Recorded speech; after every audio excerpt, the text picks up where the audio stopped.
वहीं इंडिया के कुनबे में एक और दल शामिल हो गया है। अब जम्मू कश्मीर में कांग्रेस और नेशनल कॉन्फ्रेंस के बीच गठबंधन हो गया है। दोनों पार्टियां 3-3 सीटों पर चुनाव लड़ेंगी।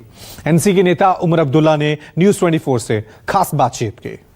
भारत में सबसे ज्यादा क्रूशियल इस वक्त कहे जा रहे हैं जम्मू कश्मीर में चुनाव होने वाले हैं। धारा 370 के बाद पहला चुनाव, और वहां आप उम्मीद कर रहे थे विधानसभा चुनाव होगा।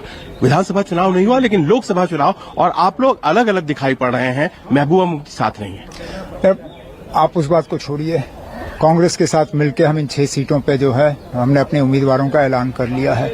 मिलकर लड़ेंगे और 6 की 6 सीटों पे या तो बीजेपी या बीजेपी के जो सहयोगी दल हैं उनको हम नाकामयाब करेंगे। सिर्फ फॉर्मूला क्या रहा आपके और उनके बीच के डिवीजन का और एक्सक्लूजन का क्या रहा? हाफ 50-50, 6 सीटें हैं, 3 पे कांग्रेस, 3 पे नेशनल कॉन्फ्रेंस, और हमने सिर्फ वही सीटें रखी जहां पे हम 2019 पे जीते थे।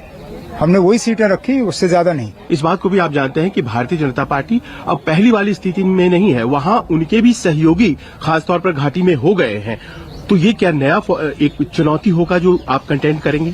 मैं तो खुश हूं कि जो बात मतलब दबी अल्फाजों में की जा रही थी वो अब खुल्लम खुल्ला हो गया है।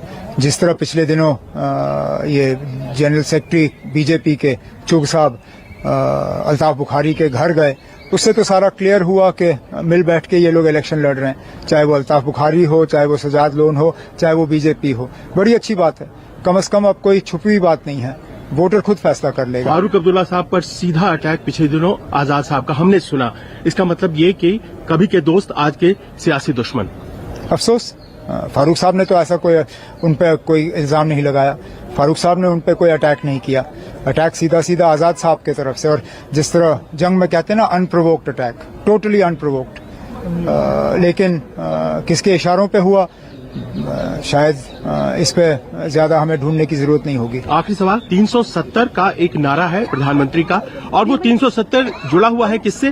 वो आपके राज्य में 370 हटाया गया था, उससे। आप समझते हैं कि वो आपको प्रोवोक करने के लिए कश्मीरियों को या देश में फायदा उठाने के लिए है? हमें प्रोवोक करके उनको मिलेगा क्या? जहां तक देश में उसका फायदा लेने की बात हो, वोट गिनने दीजिए। जिस दिन सीटों का ऐलान होगा, नतीजों का ऐलान होगा, उस दिन पता चलेगा बीजेपी 370 तक पहुंच पाई भी या नहीं। हमसे बात करने के लिए बहुत बहुत शुक्रिया।